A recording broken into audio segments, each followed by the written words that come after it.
నమస్తే, welcome to Suman TV. నేను వెల్లి చక్రధర్. చాలామంది నన్ను అడిగే క్వశ్చన్ ఏంటంటేనండి, ఈ హెల్త్ ఇన్సూరెన్స్లో పోర్టబిలిటీ తీసుకోవచ్చా, అంటే మనం వేరే కంపెనీకి మూవ్ అవ్వచ్చా? మనం గత 4 ఇయర్స్గా ఒక కంపెనీలో ఉన్నప్పుడు మనం వేరే కంపెనీకి మారటం వల్ల లాభమా నష్టమా అని అడుగుతున్నారండి. ఇప్పుడు చూడండి, మేము ఈ ఫీల్డ్లో గత 20 ఇయర్స్గా ఉన్నాము. చాలామంది కూడా ఒక స్టార్ హెల్త్ నుంచి కొంతమంది పోర్టబిలిటీ తీసుకొని హెచ్డిఎఫ్సికి వెళ్తారు. అలాగే హెచ్డిఎఫ్సి నుంచి పోర్టబిలిటీ తీసుకొని కేర్కి వెళ్తారు. మళ్ళీ కేర్ నుంచి పోర్టబిలిటీ తీసుకొని స్టార్ హెల్త్కి వస్తారు. సో ఇలా మనం ఏంటంటేనండి, చాలామంది ఒక పాలసీ హోల్డర్స్ వాళ్ళకి సరైన టైంలో మంచి రెస్పాన్స్ రాలేదనో, లేకపోతే ఫ్రెండ్ చెప్పాడనో, లేకపోతే వాళ్ళ రిలేటివ్స్ ఎవరైనా ఎక్స్పీరియన్స్ అయ్యారనో వాళ్ళ మాట వీళ్ళ మాటలు విని మనం పోర్టబిలిటీకి ఆప్షన్ చేసుకుంటాం. కానీ మనం రియాలిటీగా మనం జరుగుతున్న ఇండస్ట్రీలో బయట ఏంటి అంటే మాత్రం ఈ ప్రతి కంపెనీ నుంచి కూడా వేరే కంపెనీకి పోర్టబిలిటీస్ అవుతూనే ఉన్నాయండి. అట్ ద ఎండ్ చూస్తే మనకి కంపెనీస్ బాగానే ఉన్నాయి, వాళ్ళకి ఎటువంటి నష్టం లేదు. మనం 4 ఇయర్స్ ప్రీమియం వాళ్ళు కడుతున్నాము, నిజంగా క్లైమ్ తీసుకునే టైంకి వేరే కంపెనీకి వెళ్తున్నాము. సో దానివల్ల ఏంటంటే కంపెనీస్కి మనం లాభం చేసిన వాళ్ళం అవుతాం. మీరు పోర్టబిలిటీ తీసుకున్నారు అంటే కనుక మీరు ఎప్పుడైతే ఏ కంపెనీ నుంచి మనం బయటకు వస్తున్నామో ఆ కంపెనీకి మనం మంచి చేసిన వాళ్ళం అవుతున్నాం. సో దాని ద్వారా ఏంటంటే ఆ కంపెనీస్ అన్నిటి కూడా పాలసీ హోల్డర్స్ ఆ కంపెనీ నుంచి ఈ కంపెనీకి మూవ్ అవుతున్నారు. అలా మూవ్ అవడం వల్ల వాళ్ళకి వచ్చిన నష్టం లేదు, కానీ మేజర్గా నష్టపోతుంది ఎవరంటే పాలసీ హోల్డర్లు నష్టపోతున్నారు. ఇప్పుడు చూడండి, కొంతమంది కొన్ని చోట ప్లాన్స్ బాగున్నాయని 60 డేస్లోనే మనకి పీఈడీస్ ఇస్తున్నారని ఇట్లాంటివన్నీ కూడా చూసి వాళ్ళు వెళ్తున్నారు. చూడండి, ఒక 60 డేస్లోనే పీఈడీ ప్రీఎగ్జిస్టింగ్ డిసీజెస్ చాలా కంపెనీలు కూడా ఏంటంటే మన కనుక ఆల్రెడీ బాడీలో బీపీ ఉన్నా, థైరాయిడ్ ఉన్నా, డయాబెటిక్ ఉన్నా, వాటికి సంబంధించిన ఏదైనా ఇష్యూస్ వస్తే 3 ఇయర్స్ ఆపుతామండి, క్లైమ్ ఇవ్వము అంటారు. అది ఒక హెల్తీ పరిణామం చెప్పచ్చు.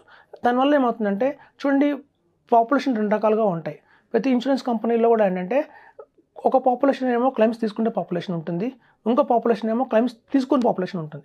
వాళ్ళు ఎప్పుడు క్లైమ్ వాడరు, ప్రీమియం కడుతూనే ఉంటారు. సో ఇట్లా ఈ క్లైమ్స్ ఎక్కువ తీసుకుంటే వాళ్ళ వల్ల ఏమవుతుందంటే ఈ తీసుకుని క్లైమ్ వాళ్ళు ఎవరైతే ఉంటారో ప్రీమియం పెరిగినప్పుడు ఆ ఇంపాక్ట్ వీళ్ళ మీద కూడా ఉంటుంది. సో ఇప్పుడు చూడండి, మనం 60 డేస్లోనే పీఈడీ కవర్ చేస్తున్నాము అంటే ఆ కంపెనీలో తీసుకునే పాలసీ హోల్డర్లు అందరూ కూడా ఆల్రెడీ ఎవరు తీసుకుంటారంటే బీపీ ఉన్నవాళ్ళు, డయాబెటిక్ ఉన్నవాళ్ళు, థైరాయిడ్ ఉన్నవాళ్ళు, అంటే ఆల్ పేషెంట్స్ ఒకచోట చేరుతున్నారు అని అర్థం. ఎందుకంటే వాళ్ళకి మనసులో ఒక భయం ఉంది, అరే నాకు ఆల్రెడీ బీపీ ఉంది, నాకు ఆల్రెడీ డయాబెటిక్ ఉంది, నాకు ఆల్రెడీ థైరాయిడ్ ఉంది, కాబట్టి ఏ టైంలో అయినా నాకు ఏదైనా ఎలిమెంట్స్ రావచ్చు. ఒక్క కంపెనీ 3 ఇయర్స్ వెయిటింగ్ పీరియడ్ అని చెప్పింది, నాకు ఈ లోపలే వస్తే కాబట్టి నేను ఈ కంపెనీ చేరతానని చెప్పి అలా ఎవరైతే 60 డేస్లోనే పీఈడీస్ కవర్ చేస్తున్నారో అందరూ ఆ కంపెనీలో చేరుతారు. సో అలా ఎక్కువ మంది సిక్కున్న వాళ్ళు ఒక కంపెనీ చేరితే ఆ కంపెనీ పరిస్థితి ఏంటి? సో వాళ్ళు ఇచ్చే ప్రతి ఒక్క బెనిఫిట్ కూడా దానివల్ల లాభమా నష్టమా అనేది చూసుకోవాలి. ఇప్పుడు చాలామంది చూడండి, హెల్త్ ఇన్సూరెన్స్ మన ఇండియాలో చాలా పాపులర్. చాలామంది జీవనానంద్ పాలసీ తీసుకున్నారు, అలాగే ఏదైనా హెచ్డిఎఫ్సి పాలసీ తీసుకున్నారు. మనం ఒక సర్టెన్ ఏజ్లో పాలసీ తీసుకుంటాం. ఓకే, ఒక 25 ఇయర్స్లో మనం పాలసీ తీసుకుంటే మనం ఆ 25 ఇయర్స్లో పాలసీ తీసుకుని 20 ఇయర్స్ టెన్యూర్ పెట్టుకుంటే మనం 45 ఇయర్స్ వచ్చేంత వరకు కూడా అదే ప్రీమియం కంటిన్యూ అవుతుంది. సో చాలామందికి ఉన్న మైండ్లో ఒక క్వశ్చన్ ఏంటంటే, ఇవాళ నేను హెల్త్ ఇన్సూరెన్స్లో కూడా ఒక పాలసీ తీసుకుంటాను, ఒక ప్రీమియం అనేది నాకు ఉంటుంది, ఆ ప్రీమియమే నాకు లైఫ్ లాంగ్ ఉంటుంది అనుకుంటారు. అలా ఉండదండి. హెల్త్ ఇన్సూరెన్స్లో వేరుగా ఉంటుంది ప్రీమియం ఏంటంటే ప్రతి ఒక్క 5 ఇయర్స్ స్లాబ్కి మారిపోతుంటుంది. అంటే 35 ఇయర్స్ దాకా ఒక ప్రీమియం ఉంటుంది, 30 to 40 ఇయర్స్ ఒక ప్రీమియం ఉంటుంది, 40 to 45, 45 to 50, 50 to 55, అలా ఎవ్రీ 5 ఇయర్స్ గ్యాప్లో ప్రీమియం అనేది పెరుగుతూ ఉంటుంది. సో మనం ఇవాళ 25 ఇయర్స్ 30 ఇయర్స్లో తీసుకున్న ప్రీమియము 70 ఇయర్స్ వచ్చేదాకా అదే ప్రీమియం ఉంటుందంటే ఉండదు, గణనీయంగా మార్పు వస్తుంది. సో మేము ఎప్పటిది ఈ ఫీల్డ్లో 20 ఇయర్స్ నుంచి ఉన్నామో మా దగ్గర చాలామంది ఇవాళ సీనియర్ సిటిజన్స్ ఉన్నారు, వాళ్ళు 10 lakhs పాలసీ కూడా 1 lakh ప్రీమియం కట్టాల్సి వస్తుంది. సో వాళ్ళు అనుకుంటారు 10 lakhs ప్రీమియంకి నేను 1 lakh కడుతున్నాను, ఒక 10 ఏళ్ళు కడితే 10 లక్షలు నేనే కట్టిన, తిరిగి నేనే ఇచ్చా కదా కంపెనీకి నుంచి నాకు వచ్చిన బెనిఫిట్ ఏంటి? సో ఇట్లాంటివి కూడా చాలా ప్రాబ్లమ్స్ వస్తాయండి. సో కాబట్టి ఏంటంటే ఎక్కడైతే ప్రీమియం డిస్కౌంట్స్ వస్తాయో, అంటే మనం కట్టాల్సిన ప్రీమియంకి మనకు డిస్కౌంట్స్ భారీగా వస్తాయో అట్లాంటి వల్ల మనం తీసుకోవడం బెటర్ అనిపిస్తుంది. ఇప్పుడు చూడండి, చాలామంది క్లైమ్స్ రావు అంటారు. చూడండి, ఒక ఐఆర్డీఏ రూల్ ప్రకారం ఏంటంటే కొన్ని డిస్పోజల్స్ అనేవి ఉంటాయి, అవి ఇన్సూరెన్స్లో కవరేజ్ కావు. సో ఎప్పుడు హాస్పిటల్స్ వాళ్ళు ఎక్కువ ప్రీమియం తీసుకోవడానికి డిస్పోజల్స్ని ఎక్కువ యాడ్ చేస్తారు, అన్నెసరీ డిస్పోజల్ ఎక్కువ యాడ్ చేస్తారు.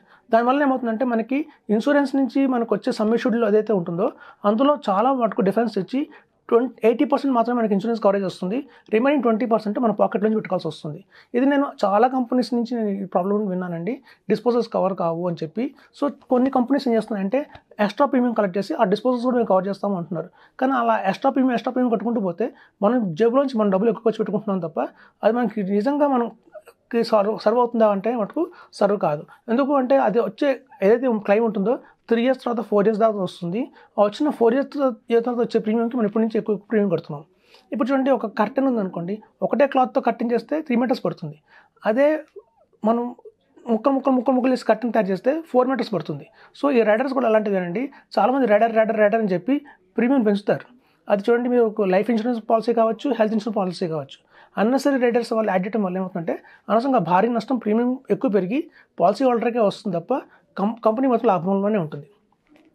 కాబట్టి మనం చెప్పేది ఏంటంటే, ఎక్కడైతే ప్రీమియం తక్కువ ఉందో, సో ఎటు మనకి క్లైమ్స్లో 80% కంటే క్లైమ్ రాదు, 20% మన పాకెట్ నుంచి పెట్టుకోవాల్సిందే. సో అట్లాంటి ఉన్న సందర్భాలలో ప్రీమియం మనం ఎంత గణనీయంగా తగ్గించుకుంటున్నాం అనేది మోస్ట్ ఇంపార్టెంట్.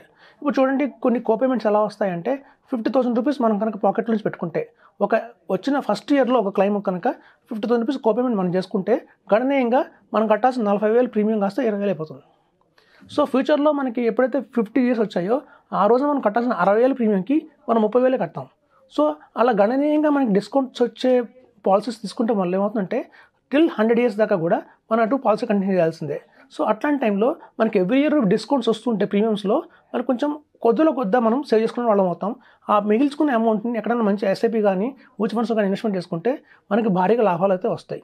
సో కాబట్టి చెప్పేది ఏంటంటే మనం పోర్టబిలిటీ అని కంపెనీస్ మారినందువల్ల దానివల్ల మనకు ఎటువంటి లాభం ఉండదు. అన్ని కంపెనీస్ నుంచి వాళ్ళు మారుతూనే ఉంటారు. మీరు ఏ కంపెనీకి వెళ్ళండి, ఆ కంపెనీ నుంచి వేరే కంపెనీకి మారిపోతున్న వాళ్ళు చాలామంది ఉంటారు. సో కాబట్టి కంపెనీస్లో ప్రాబ్లం లేదండి, మనం థింకింగ్లోనే ప్రాబ్లం ఉంది. సో కాబట్టి పోర్టబిలిటీ చేయకుండా ఆపేసేయండి ఫస్ట్ ఆఫ్ ఆల్. తర్వాత ఉన్న అన్ని పాలసీల్లోకి ఇది best of the best policy తీసుకోండి.